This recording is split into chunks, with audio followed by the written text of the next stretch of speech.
CCTV footage? Wala pa kaming CCTV right now, no? Kasama po dun sa investigation natin. In fact, ngayon lang po kami naglabas ng sinasapi na po namin sa owner po ng CCTV to bring us, to give us to us para maging part po ng ano nating ebidensya. But as of now, wala po kaming holding ng CCTV na yan. Sino po ba nagsabi na meron kayong CCTV? Ano, wala po. Kaya nga ngayon, yun po yung trabaho po ng CIDG director natin, this really, no, sinapi na po natin for the owner to surrender to us. It becomes an evidence po sa ano natin, sa case po natin. Opo, sir. Meron po, ano po ang participation ng PNP or instruction sa inyo regarding this case? No, wala po. Kasi there's a complainant. Since may complainant, then we have to file a case. Yun lang po yun na natin. But for filing phase, kailangan po natin ng ebidensya. Kaya po natin winaran po yung video, yung CCTV na coming from the owner, para isubmit nila, para maging part ng ebidensya po natin. But as of now, we don't have any holdings po dun sa CCTV po ngayon. Okay. Eto po. Na-discuss din nga pala yung kay Pulong, di ba? At akala nyo, at akala mo naman, napakalaki nung kasalanan ni Pulong. Di po ba? Parang akala mo kidnapping, kidnap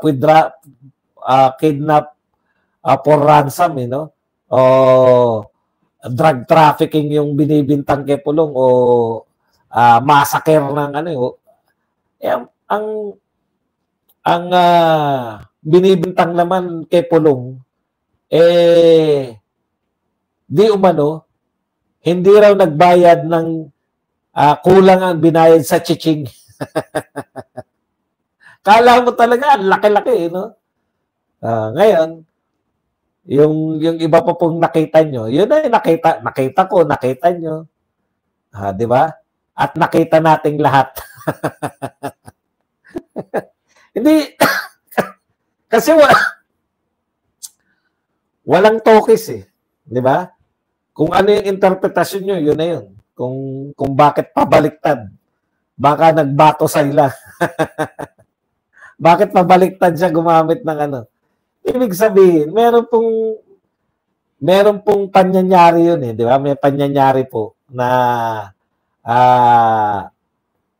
sila lang po nakakalam yung mga naroon eh. No? Kasi nakakatawa yun eh. Di ba, sinasaksak ni Pulong kunwari, pero baliktad.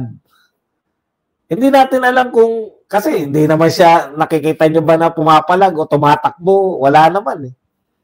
Di ba? Wala namang kaguluhang nagaganap. Tapos yung sinasaktan ba, sinapak ba? Sinapak ba sa yung tao? Wala rin eh. Kaya nga, kung may reklamo na po, ano yung problema nating lahat? Di ba?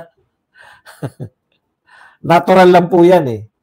Kaya nga po sabi natin, kung ako nakakita, wala nga po, kumbaga, o anong pag-uusapan natin ditong kaso? Sinaksa ka ba? Sinapa ka ba? Hindi po. So ang bali ang kaso lang, ang pinag-uusapan lang nating kaso, ay kulang yung bayad, gano'n. Hindi ko rin maintindihan eh. Nariyan na yan, di ba? Sabi nga ni Pulong, nakita naman ng mga kababayan namin, bahala na sila kung gusto pa rin nila ako iboto, hindi, dahil lang doon.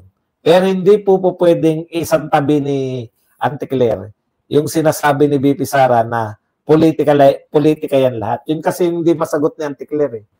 Politika yan lahat, di ba?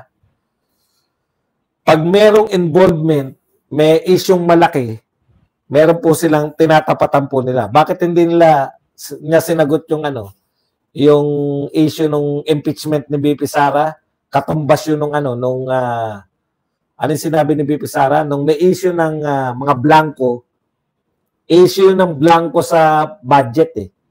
Nagpasa sila ng mga blanco, nagpasa sila ng budget na may mga blanco. Naputok po yun.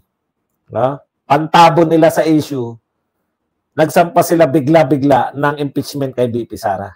So yun, doon na nabaling lahat ng tao. Hindi ko sinasabing mas malaking issue yung blank pages o blankong mga numero. No? Hindi ko sinasabing mas malaki yun. Pero definitely, may paglabag sa saligang batas doon. O may nilalabag na batas doon. Tapos dinagdagan pa nila para ito na pag-usapan, yung impeachment na ni BP Sara. Sir, what's your reaction with the statement of Attorney Torion? Sabi nila may tanim kaso daw na... Ayan na, lumabas na, di ba? Oh, lumabas na. So, kung hindi ka matalo sa ayuda, matalo ka sa kasuhan, taka. Okay.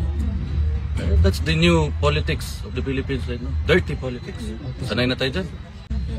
May iba ka ba? Additional sir, mensahe sa taong bayan as congressman sa Davao.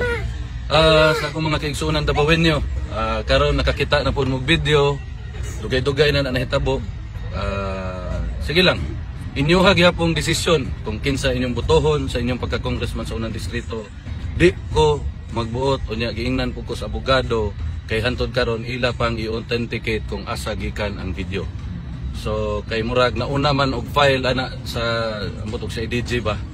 Nauna og file sa CIDG ang testimony, ang affidavit sa social media usa sa piskal. So di ko kara himo og statement ana kay wala pa may kadawat og dokumento nga gipailan og kaso. Daghang salamat sa kanunay niyong suporta sa ako ug sa akong pamilya. Basta merong nangyari na kanagawan ng administrasyon, ang ginagawa nila ay sinisita nila ang kanilang kalaban sa politika para matabunan yung totoong issue ng bayan.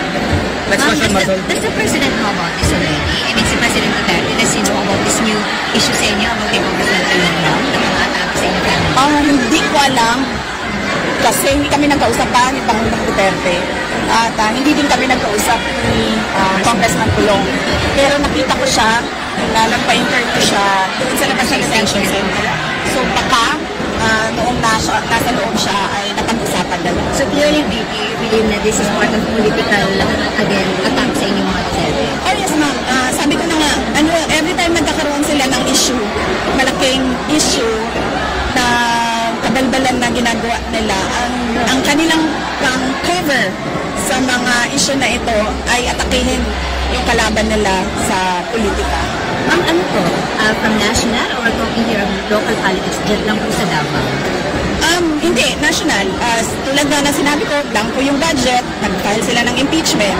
Ang laking tanong nun kasi blank check yun Parang ikaw na ang magsasabi kung paano at saan mo gagamitin yung pera ng gobyerno. Nag-file sila ng impeachment.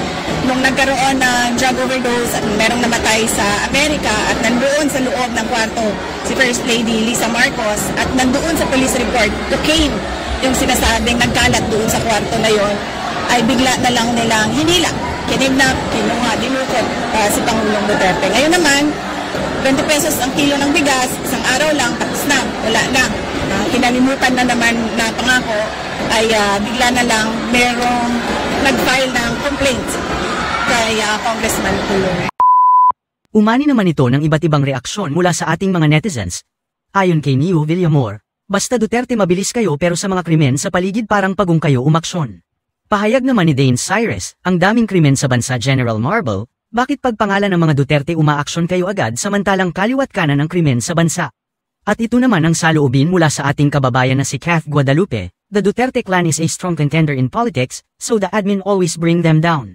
Mga kababayan, feel free to comment below para maglabas ng saloobin sa balitang ito.